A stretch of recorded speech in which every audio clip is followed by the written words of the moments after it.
Periodic trends in properties of elements. You have studied earlier that in the case of metals, reactivity increases as we move down the group, whereas in the case of non-metals, as we move down the group, the reactivity decreases. So how can we explain periodicity?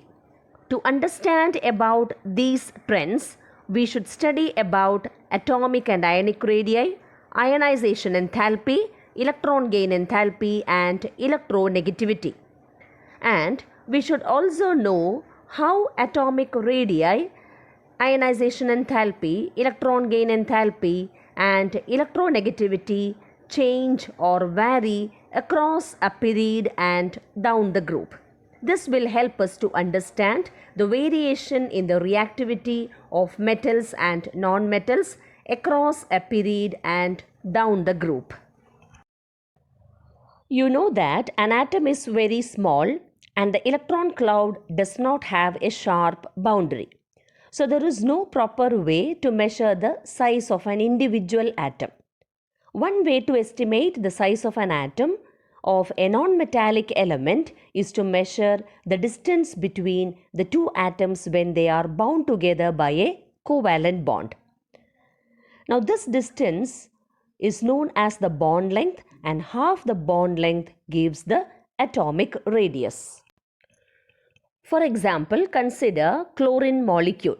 You know that a single covalent bond is present between the two chlorine atoms.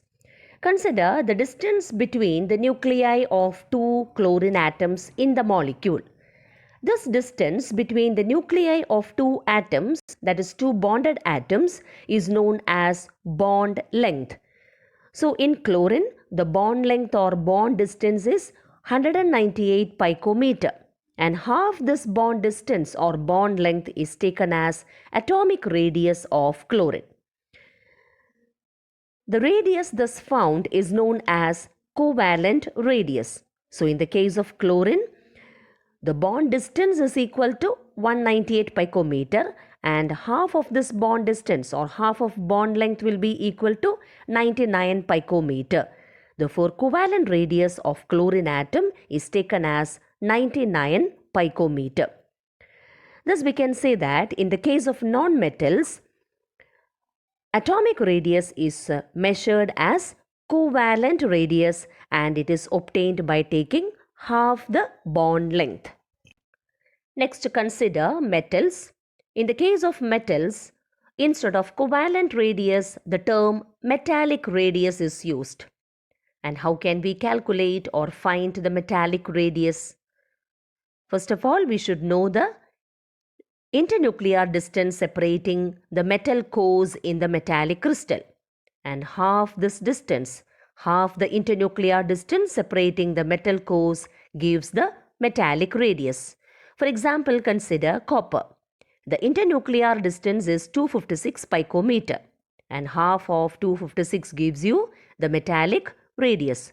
So it will be equal to 256 by 2, that is 128 picometer. Therefore, metallic radius of copper is taken as 128 picometer.